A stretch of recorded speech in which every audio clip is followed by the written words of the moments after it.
जय श्री कृष्णा। आइए जानते हैं अपरा एकादशी की व्रत कथा।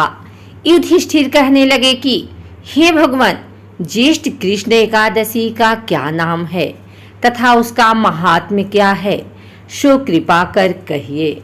भगवान श्री कृष्ण कहने लगे कि हे राजन, यह एकादशी अचला तथा अपरा दो नामों से जानी जाती है।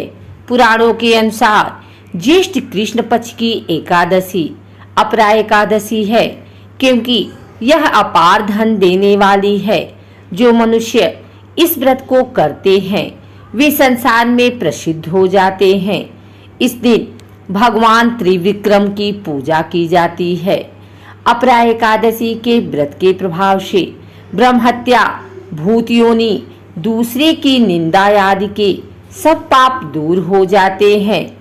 इस व्रत के करने से पर स्त्री गमन, झूठी गवाही देना, झूठ बोलना, झूठे शास्त्र पढ़ना या बनाना, झूठा ज्योतिषी बनना तथा झूठा वैद्य बनना आदि सब पाप नष्ट हो जाते हैं। जो क्षत्रिय युद्ध से भाग जाए वे नरकगामी होते हैं, परंतु अपरा एकादशी का व्रत करने से वे भी स्वर्ग को प्राप्त होते हैं।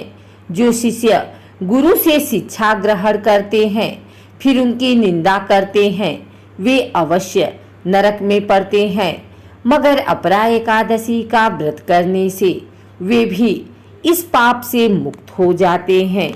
जो फल तीनों पुष्कर में कार्तिक पूर्णिमा को स्नान करने से या गंगा तट पर पितरों को पिंड दान करने से प्राप्त होता है, वही अपरा एकादशी का व्रत करने से प्राप्त होता है।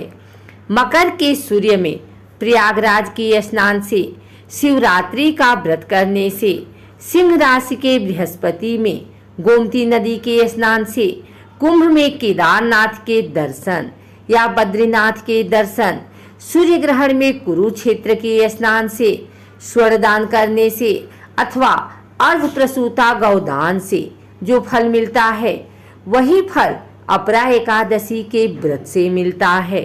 यह व्रत पाप रूपी वृक्ष को काटने के लिए कुल्हाड़ी है, पाप रूपी ईंधन को जलाने के लिए अग्नि, पाप रूपी अंधकार को मिटाने के लिए सूर्य के समान, मृगों को मारने के लिए सिंह के समान है। अतः मनुष्य को पापों से डरते हुए इस व्रत को अवश्य करना चाहिए। अपरा एकादशी का व्रत तथा भगवान का पूजन करने से मनुष्य सब पापों से छुटकर विष्णु लोक को जाता है। इसकी प्रचलित कथा के अनुसार प्राचीन काल में महिध्वज नामक एक धर्मात्मा राजा था। उसका छोटा भाई वज्रध्वज बड़ा ही क्रूर, अधर्मी तथा अन्यायी था। वह अपने बड़े भाई से द्वेष रखता था। उस पापी ने एक दिन रात्रि में अपने बड़े भाई की हत्या करके उसकी देह को एक जंगली पीपल के नीचे गाड़ दिया। इस अकाल मृत्यु से राजा प्रेतात्मा के रूप में उसी पीपल पर रहने लगा और अनेक उत्पात करने लगा। एक दिन अचानक धौम्य नामक ऋषि उधर से गुजरे। उन्होंने प्रेत को देखा और तपोबल से उसके अतीत को जान लिया। अपने तपोबल से प्रेत उत्पात का कारण समझा। ऋषि ने प्रसन्न होकर उस प्रेत को पीपल के पेड़ से उतारा तथा परलोक विद्या का उपदेश दिया। दयालु राजा ने राजा की प्रेत योनि से मुक्ति के लिए स्वयं ही अपरा एकादशी का व्रत किया और उसे अगति से छुड़ाने को उसका पुण्य प्रेत को अर्पित कर दिया।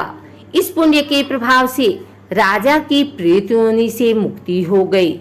वह ऋषि को धन्यवाद देता हुआ दिव्य देह धारण कर पुष्पक विमान में बैठकर स्वर्गलोक को चला गया। हे राजन, यह अपरा एकादशी की कथा मैंने लोकहित के लिए कही है। इसे पढ़ने अथवा सुनने से मनुष्य सब पापों से छूट जाता है।